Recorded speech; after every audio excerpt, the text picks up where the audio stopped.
Greetings, sir and sirettes, and welcome back to From the Depths with me, Lathrix, and of course, welcome back to my newly named submarine, Triobite. So today we're going to be getting into a bit of a science episode. We're going to be making a brand new vehicle type for the destruction of the remaining white flare forces, and we're going to be testing out this lovely little sub against two very powerful opponents, the Bulwark and the Thunderbird of the Lightning Hoods. So the reason why I'm really wanting to do this today is because I'm not continuing the campaign at the moment until the newest giant patch is out, which of course is the Advanced Cannon patch, which contains all sorts of new goodies for people like me who adore cannons. We have new AI options, we have ways to customize our shells, we have freaking railguns, and all sorts of awesomeness like that, along with a lot of hotfixes and balance changes according to several sources. Although that may not be the case, I'm not 100% sure, it's still going to be a massive change to the game. So I'm avoiding continuing the campaign until those are out, so I may take full advantage of them versus the Onyx Watch. This leaves me in a position where I can't test out this vehicle in the campaign, which is normally my rule. So today we're breaking that rule and testing it versus some strong opponents. Also, after this video, the submarine will be available on the workshop. This will be the first Series 3 vehicle available. However, please bear in mind you're getting the unshielded version, which is one version before this, because I'm still not happy with the shields and a few of the settings, so you may need to do a little bit setup yourself, but it will work lovingly. After all of this, like I did mention, we'll be testing out a new weapon type, a new vehicle type, which is a self-spawning drone. A drone that may make itself over and over again. A self-replicating drone, in fact, for the use of sheer fun and perhaps a cheap alternative to destroying huge forces by sending a little 2,000, maybe 3,000 metal drone across the map, which then becomes a swarm upon reaching the enemy. So, without any more waffling on, let's fight this versus its first enemy. Well, it's time for match one. It's time to match the Triobite versus the glorious Thunderbird. Okay, let's see where this thing actually spawns. Okay, good place to spawn actually. Not exactly right in front of it, but at least not so far away it's going to take forever to actually battle. Wow, absolutely destroyed the missiles. Well done to the Thunderbird. I think those are actually the Thunderbird's missiles. Doing a bit of a dance there. So I have changed a few things with the Triobite since its last appearance, mostly in the form of shields. It's now completely shielded and is a little bit deeper in the water. Not very much though, because I don't have space to give the missiles all of the ejectors they require, but it is now at 30 to 35 meters under the water rather than 20. I think, no, was it 19 to 20 before? I can't quite remember. I remember it was near 20 regardless. Okay, surviving quite well considering it has no anti-laser defense. Good to see it's not sinking yet. And that is actually one of the big bonuses using hydrofoils rather than simply... Ooh, air pumps. Sorry, I got a bit distracted there just watching the missiles, and thankfully with the fragments it's actually doing quite a bit of damage just because of that shrapnel blast. If you can get one good hit, yeah, that's a lot of damage there done, hopefully. Yeah, that's a lot of stuff falling off the Thunderbird. The Thunderbird's going to be a good example of anti-missile ability, and the Bulwark's going to be a great example of just a very large, very well-crafted ship with heavy armor and very nasty cannons. The one thing I am worried about, though, honestly, is torpedoes. I do think this thing, right now, with no missile defense system, which will be coming later, would be just a sitting duck for missiles, really. Maybe the thrusters should turn on a little bit quicker. I noticed they're kind of just sitting there for far too long, and that just lets anti-missile systems just wail on them.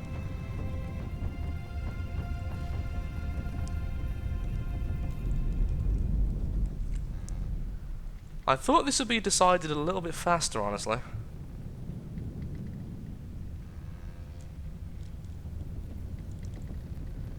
Although it is fun to see the Thunderbird essentially fighting the ocean. That's what it looks like anyway. Oh, I think the engines... No, the engines are still absolutely fine. We are still moving. As long as the Triobite is moving, then it won't sink. Simple as that, really. As long as the control blocks, which are very safely secured, and the engine are both online, then this thing just can't sink. Even if it was almost completely mangled in terms of its structure. Probably going to just skip ahead a little bit here. Oh no, never mind, I was going to say skip ahead or fast forward, but it seems like the end is basically nigh. The next clip versus the bulwark, I'll almost certainly be fast forwarding because it's going to be ridiculous otherwise. Whoops. That anti-missile system is glorious. Oh, fragment warheads, this is why I love you. Oh, he is now getting a really good shot though on the Triobite, and as much as I do want to see the destruction of the Thunderbird, oh no, it's turned round. How much damage has it taken? Lasers don't do too well in water though, to be fair.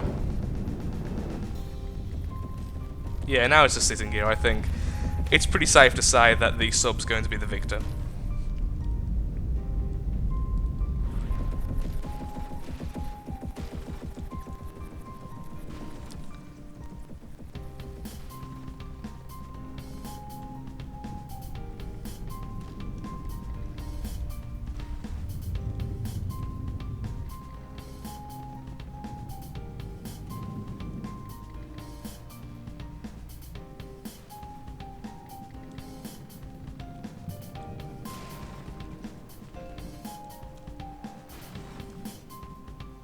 Well, with that, we're going to move on and go against the bulwark, as I can't see the Thunderbird getting out of this. If it somehow does, I will cut back to the fight.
Well, I've probably actually skipped a bit of the fast-forward segment there at the end, because honestly, that was taking forever, and after this long, it's fairly obvious that the submarine is the victor. I think, more than anything, I've shown just the power of submarines rather than this one in particular. Just being underwater and having any defense mechanisms can make this sort of vehicle so potent, it's unbelievable. So with that, let's get on to the actual science and making the drones. Oh, but of course, a very quick reminder, this will be available on the Steam Workshop after this video is published. You can find the link in the description below. So now that's over, let's get into the actual science and building of the episode. You see in front of you a very small vehicle by the name of Spore. Now Spore is here purely so I can test out the self-replication process using control blocks and the blueprint spawner, and just to make sure that I'm actually understanding it correctly, so when we attach it to a very small drone, it will be able to basically do the exact same process but for a functional craft. Essentially, what we're after today is a flying squirrel that can make itself in combat, and each generation can also make itself in combat. You get the idea of how this could get out of hand very quickly if the enemy forces cannot handle the initial threat. So honestly, only lasers are really going to have the best chance to kill this, particularly if it ends up anywhere near as deadly as the flying squirrel, which it probably won't be, but there we are. This is mostly going to be a fun build, and I'll probably only use it ever to clean up areas which I've already defeated, such as the white flares, which are now dead. Their base is no more, meaning they can no longer send attacks, they can no longer reinforce, and I could kill them over time. Even if I failed a million times, eventually I would be victorious, so I don't mind deploying rather amusing measures to finish them off. So, as I was saying, this is Spore, a very simple craft, which is just repair tentacles, that's the name of those things, a blueprint spawner, and a control block. The blueprint spawner currently is set to have 10 spawns to preserve and 10 maximum lifetime spawns, meaning that it can spawn 10 times before it will no longer spawn anymore, and it will keep on doing it all the way until it has 10. If we had it on 5, let's say, it would make 5, and as long as 5 are still alive, it wouldn't produce any, but those 5 would still go towards the 10. If one were to die, it would make a new one, thus it would be on 6. You get the idea. It's also spawning the newborn a little bit further away, and it's holding it until it's finished. Now that one's quite important, because I didn't realise how important this actually is the first time I tested this system on a rotfly, and it ended up literally dropping half-created rotflies from the sky, which, as much as that did amuse me, is also almost grotesque in its own horrible little way. So yeah, we have it to make itself, which of course is this currently, and all we need to do now is activate the control block so that constructible spawners every minimum amount of seconds will spawn the default vehicle, and we'll just quickly change over the blueprint. Now the first one it makes is probably the old blueprint, which is the exact same of course, but without that subtle change of actually enabling it to create itself. We can just watch the new one. Will it create a newborn at any given time? Doesn't look like it. Okay, so the original didn't make the original. Oh wait, actually no, the edited version made the original rather than the edited version. It does have a form of internal delay, so actually 0.5 seconds, amazingly, isn't actually 0.5 seconds. As you can see, it did take a while. Oh look, of course they're both helping it be created, how lovely. The new one's been spawned. Ooh, a little bit too close, as it just tried to spawn a newborn next to it, so already the new generation is making another one, so also let's make it a little bit further away. Of course, it'll always be equal, won't it? So it'll always spawn in on me, no matter where I put it. Oh well, the idea is still there.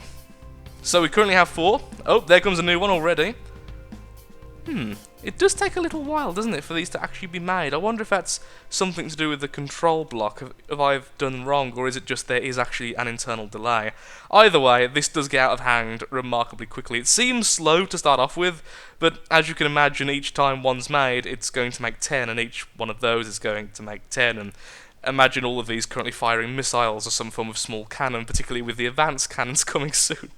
Oh, that's going to be a bit of insanity. So, yeah, that system works just fine with the bouncing spores. Now that looks like a good time. A really, really drugged up good time.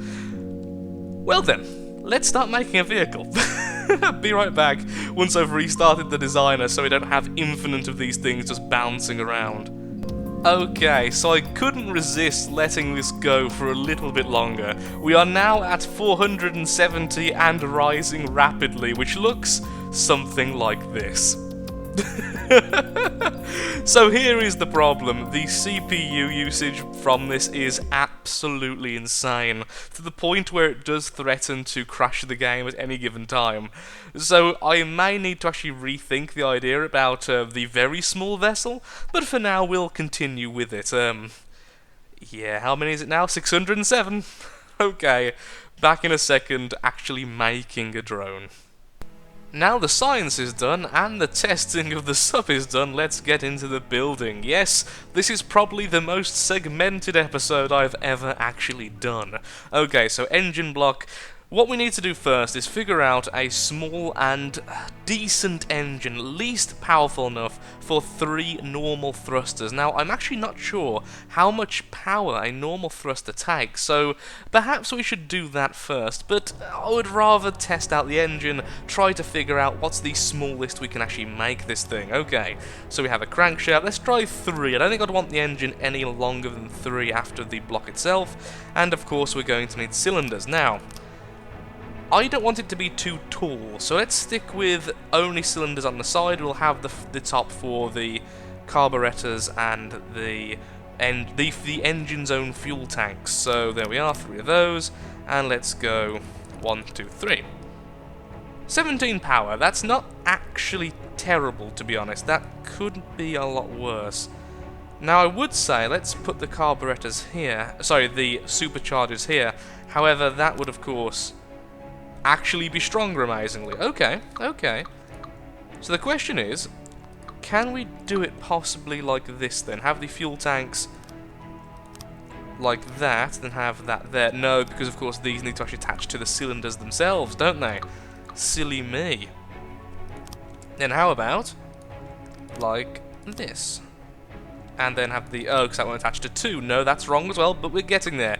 We're having the basic ideas. Well, here we are. So, I've made a little 3x2 engine. It's not exactly the best, but honestly I find engine production easily the most boring aspect of From the Depths, and I'm still reasonably happy with this. So, it's outputting 87 power, and it's definitely enough for the thrust we're adding to this little plane, this little drone, which is currently 1 large thruster and 2 small, which results in this. And yes, this is exactly what we're going for, because just like I said, we're going for a vehicle that ultimately moves similar to the flying squirrel, that is, extremely erratically. It's even more erratic when it tries to turn using these little ailerons. It's a little bit insane, in fact. So all that's nicely packaged up in this little form. We have its little tail going around the thruster, and honestly, I'm happy with the size of it, and it won't be getting much bigger because we're now adding the weapon system, which, like I said, is just going to be 2 very, very small missile systems attached to the AI. So let's put that down now. Local weapon controller goes there, and of course we simply add the receiver there. Excellent. Okay, all that connected, fantastic. It's controlling both of them, so I don't have to configure them both separately, which is always lovely. And then let's just add the missiles. Hopefully we're actually facing the correct way. We are! Excellent! That's what I never add those correctly for some reason. I know exactly which way the missile controllers attach to the AI, but I never add it correctly. It's one of those weird little things I really have to get out of the habit of doing. Now that the weapon system is in place, let's very quickly go ahead and add the control block and the spawner. Now this time we're going to be spawning the next vehicle to the right of this vehicle. That way we're not always allowing the vehicle to spawn the new vehicle after the new vehicle into the original vehicle, because that made a load of sense. So it will be spawning it this way, facing down, the drone will then go off, and of course because it's facing down it will have a brief moment where the altitude will very quickly drop due to the thrust, before once again rising, thus encouraging it to not smack the parent in the face, if we're lucky. Now let's add ourselves some repair tentacles, and I do realise at this stage I've almost definitely gone over the 2000 limit. 2500, that's not too bad, it could definitely be smaller, but at the same time I don't want it to be absolutely tiny, I just want it to be small. But we haven't even added the ammunition processors yet, so there is still a little bit left to add. Well, there we go. Here is the currently finished version of our little drone swarmer. And honestly, I'm really happy with how this has turned out. I have tried to do really small, agile, and overall erratic drones in the past, but none of them have turned out quite as good as this one. And of course, the fact that it is completely self-replicating also adds to the amusement. Now, it does have the ammo barrels in a really obvious position, making it extremely vulnerable to being destroyed, but honestly, with this type of thing, it doesn't really matter. It's going to be a matter of if this thing gets hit, it's going to go down anyway, so we may as well have it at least look somewhat amusing. So the Spore is going to be tested one last time against a true enemy. Then I think we'll call the episode quits. I have successfully did 2 things I sought out to do today: make a self-replicating drone and test my submarine in battle. So I'll be right back. The enemy has been chosen, the ever-deadly and ever-revered Coffin Nail. Honestly, one of my all-time favourite enemies, particularly from the start of the game. This thing has gave me so much hassle and aggro over the course of my From the Depths experience that it's only right it becomes the Marauder of the Sky for testing, replacing the Atlas in this case, because I do actually find it has a nasty bite to it. And with so many guns, so many cannons on the side, it very well may be able to hit our little drone. So let's spawn in the Spore, and let's see how this thing does. Well, its missiles are going to hit, so that's a good start. Is it actually dodging the... Yep, it is just about dodging the cannon fire. The 2 missiles hit and did a decent bit of damage. So the missiles it's currently using are a double warhead and 3 fin weapon, which has 4 blocks. It's actually really, really agile, but it lacks any distance, so these things have to be remarkably close to the enemy, and as such, their AI does just that. They can't go over 150 meters away from the enemy before turning around really erratically and going back for another attack. Oh, nope, still no hits. They will eventually collide. I just know they will, because currently they have absolutely no defense against this. And the fact that the Coffin Nail hasn't took them out yet is becoming, well, a little bit worrisome for it. Oh, almost a crash. Oh, of course, they do actually help out each other's spawning, don't they? Because of the repair tentacles. Now, one good thing with the erratic movement up and down, it does mean that they do have a chance of simply dodging each other if they are on a collision path. Like I say, eventually they will collide, but it does seem to be a rare occurrence. Oh, that one just hit that one, so as soon as I said that, it happened. But even so, after this long, it's quite surprising it hasn't happened earlier. Now, I do see some of the ships that are actually being created actually firing their missiles before they're finished. That's also something I'm going to have to fix. And there they go, ramming each other. Yay for repair tentacles. I will have to try and do something about that. I guess that's the one issue with having something like this. There is very little you can do. Because they're spawning in each other's blueprint, you can't have their natural AI to be higher or lower than each other. When you have ships, let's say, on a aircraft carrier, it's very easy to change their settings so that one has a different height than the other. In this case, they simply don't. Also, I've just noticed how many we actually have now, which is a grand total of 59. Just then, as we cut off, 59 of these things now exist, and the ones that get damaged do get repaired remarkably quickly by each other. And there goes the Coffin Nail. I think these things may need a little bit more bite to them, if we're going to kill the white flares at least. Are those two attached to each other? Wow, yeah, we need to figure out a way to make them dodge each other mid-air. Now, I'm not sure if the control blocks actually have the ability to detect other ships. I think they might do in the form of detect objects, but I think that is literally objects and not each other. If it is each other, we'll figure out a way to fix it. Also, before I finish that thought, I just saw one of the drones ram into the Coffin Nail, and because it has the explosives on the front, it actually did a remarkable amount of damage. But, well, there we are anyway. This is the end of the video, I think, just as my CPU crumbles and the FPS drops to 20. How many do we now have in the air? 151. Wow, that just bugged out.